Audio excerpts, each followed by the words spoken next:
오늘 우리에게 주신 하나님의 말씀은 사사기 16장 15절부터 20절까지의 말씀입니다.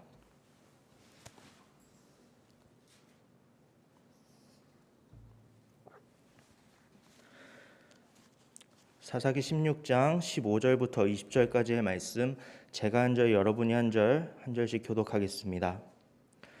들릴라가 삼손에게 이르되 당신의 마음이 내게 있지 아니하면서 당신이 어찌 나를 사랑한다 하느냐? 당신이 이로써 3번이나 나를 희롱하고 당신의 큰 힘이 무엇으로 말미암아 생기는지를 내게 말하지 아니하였도다 하며,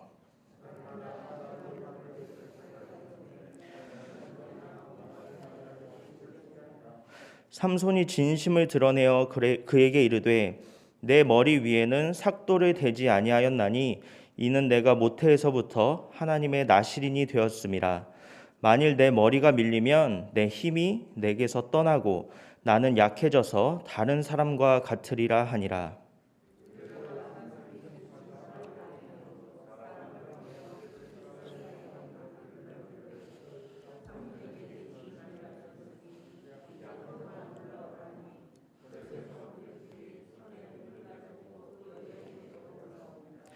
들릴라가 삼손에게 자기 무릎을 베고 자게 하고 사람을 불러 그의 머리털 7가닥을 밀고 괴롭게 하여 본즉 그의 힘이 없어졌더라.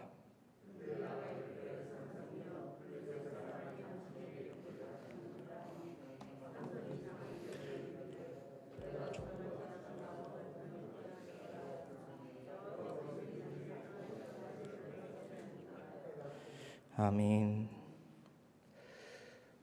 오늘의 본문은 우리가 너무나도 잘 알고 있는 삼손의 이야기입니다. 삼손은 나실인이었습니다. 여기서 나실인이란 일정한 기간 동안 자기를 거룩하게 구별해서 하나님께 특별히 드리기로 서원한 사람을 일컫는 말이었습니다.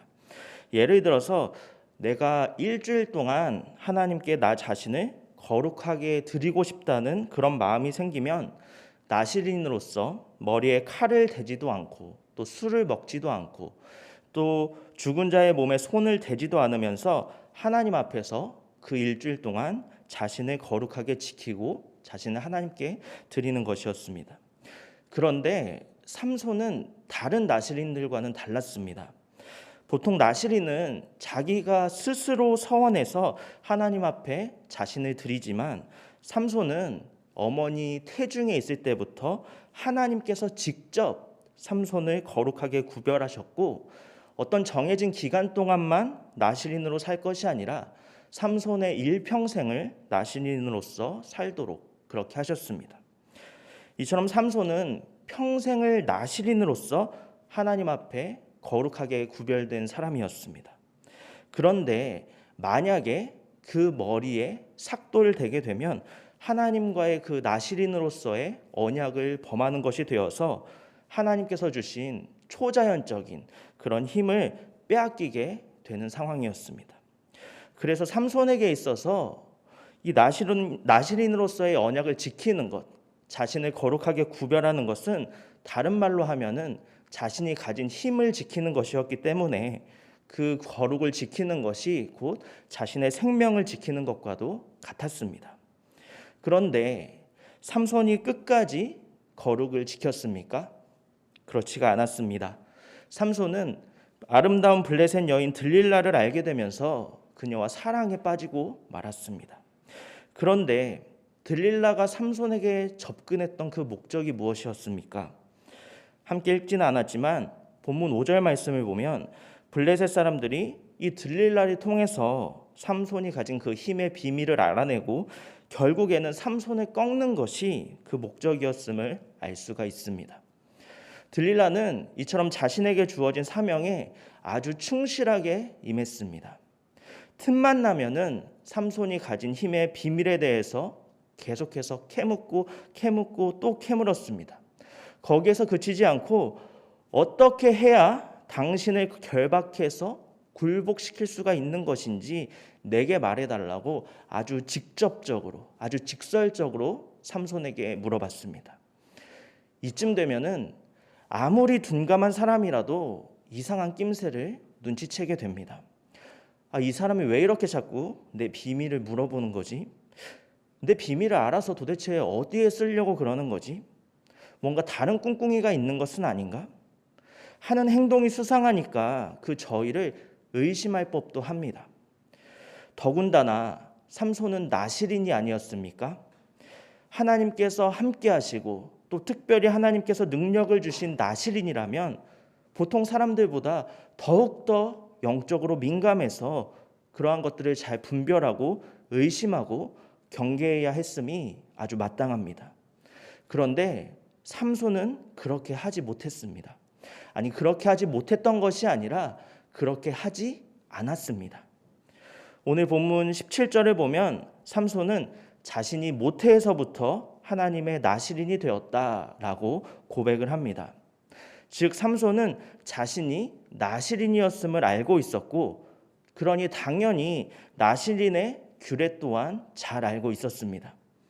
하지만 그는 오래전부터 나실인의 규례를 다 깨뜨리고 살았었습니다. 포도원으로 들어가기도 했었고, 또 길을 막아선 사자를 찢어 죽이기도 했었고, 또 나귀의 턱뼈로 블레셋 사람들을 아주 많이 죽이기도 했습니다. 나실인으로서 포도주와 독주를 멀리하고 또 죽은 자의 몸에는 손에 대어서도 안 되는 그런 삼손이었지만, 그에게 술과 시체를 가까이 하는 것은 별로 대수롭지 않았던 그런 일이었던 것입니다. 이처럼 삼손은 들릴라를 만나기 이전부터 나실인으로서의 거룩을 지키지 않았던 사람이었습니다. 그래서 들릴라의 유혹에 너무나 쉽게 무너지고 말았던 것입니다. 왜냐하면 자신의 능력이 하나님으로부터 나온다는 그 사실을 망각한 채 자기 스스로의 능력이라고 생각했기 때문입니다. 시체를 만져도 이 힘이 사라지지가 않으니까, 포도주를 먹어도 계속해서 이 힘을 사용할 수가 있으니까 괜찮구나. 포도주를 먹어도 괜찮고 시체를 만져도 괜찮으니까 이 머리에 삭도를 대도 괜찮겠구나. 이 힘은 내가 거룩을 지켜서 내게 주어진 것이 아니라, 하나님께서 내게 주신 것이 아니라 그냥 나에게 있는 힘이었던 거구나. 이렇게 생각했던 것입니다. 그래서 삼손은 들릴라에게 자신의 힘의 비밀을 이야기해주고 말았습니다. 그런데 그 결과가 무엇입니까? 19절을 보면은 잠에서 깬 삼손이 전과 같이 나가서 몸을 떨치리라, 이렇게 말하면서 블레셋 사람들을 상대하려고 했습니다. 평생 동안에 머리에 칼을 대지 않았던 사람인데 하루아침에 그 머리가 잘려져 나갔는데 그 사실을 몰랐겠습니까? 아무리 잠에서 막 깨서 비몽사몽한 상태였다 할지라도 알고 있었을 것입니다. 하지만 삼손은 머리카락이 잘리든 말든 전과 같이 힘을 쓸 수 있겠구나, 전처럼 내가 블레셋 사람들을 때려잡을 수 있겠구나, 이렇게 생각했던 것입니다. 그런데 정말로 삼손이 계속해서 힘을 쓸 수가 있었습니까? 그렇지가 않습니다. 머리카락이 잘린 삼손은 더 이상 이전처럼 큰 힘을 발휘할 수 없었습니다. 그런데 그 이유가 무엇입니까? 단순히 삼손의 머리카락이 잘렸기 때문입니까? 정말로 삼손의 그 능력이 자신의 머리카락에서부터 나온 것이기 때문입니까? 아닙니다. 삼손의 머리카락이 잘림과 동시에 하나님과 삼손의 그 나실인으로서의 언약이 깨졌고, 그 결과 본문 20절에 기록되었듯이 하나님께서 이미 삼손을 떠나셨기 때문에, 능력을 주시는 하나님께서 삼손을 떠나셨기 때문에 삼손이 더 이상 예전처럼 힘을 쓸 수가 없었던 것입니다. 결국 하나님의 능력을 나의 능력이라고 생각했던 그 삼손의 교만이 하나님과 나실인으로서의 언약을 하찮게 여기고 나실인으로서의 규례를 지키기보다는 육신의 정욕을 쫓았던 이 삼손의 영적인 나태함이 결국에는 삼손을 무너뜨리고 말았던 것입니다. 사실 삼손에게도 유혹을 피할 수 있는 기회가 없었던 것은 아닙니다. 본문 16절에 보면 들릴라가 계속해서 힘의 비밀을 알려달라고 재촉하니까 삼손의 마음이 번뇌하여서 죽을 지경이었다라고 기록이 되어 있습니다. 왜 번뇌하고 죽을 지경에 처했습니까? 삼손이 무엇 때문에 고민하고 또 무엇 때문에 갈등하고 있습니까? 바로 하나님의 음성이 들리기 때문입니다. 나는 하나님 앞에서 거룩하게 구별된 나실인인데 이 여인의 말대로 내가 비밀을 말해도 괜찮을까? 하나님께서 과연 이 일을 기뻐하실까? 내가 지금 어떻게 하는 것이 옳은 일일까? 이런 양심의 소리, 하나님의 소리가 마음에서 들렸기 때문에 고민하고 갈등하고 번뇌했던 것입니다. 이것은 굉장히 중요한 일입니다. 우리도 유혹을 당할 때에 분명히 이런 경험을 했습니다.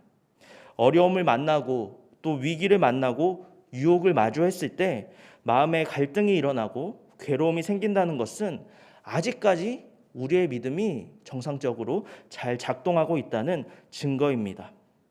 하나님의 말씀이 우리의 양심을 통해서 들리는 것이기 때문입니다. 이때가 그래서 중요합니다. 이때 하나님 앞에 무릎을 꿇고 하나님의 도움을 요청하면서 그 유혹을 이겨낼 수 있어야 합니다. 하지만 안타깝게도 삼손은 그렇게 번민하고 갈등하는 그 소중한 기회를 올바르게 사용하지 못해서 결국에는 그 들릴라의 유혹에 빠져서 비참한 최후를 맞이하게 되었습니다. 하지만 성경 속에서 요셉이 보디발의 아내의 유혹을 받았을 때 아주 단호하게 그 유혹을 거부하지 않았습니까? 사실 요셉에게도 그 유혹이 얼마나 달콤했겠습니까? 그 유혹을 받아들이기만 하면 편안한 생활이 보장이 됐을 것이고 또 육신의 정욕도 만족시킬 수 있었을 것입니다. 하지만 요셉은 단호하게 그 유혹을 거부했고 결국에는 하나님의 놀라운 축복을 경험할 수가 있었습니다.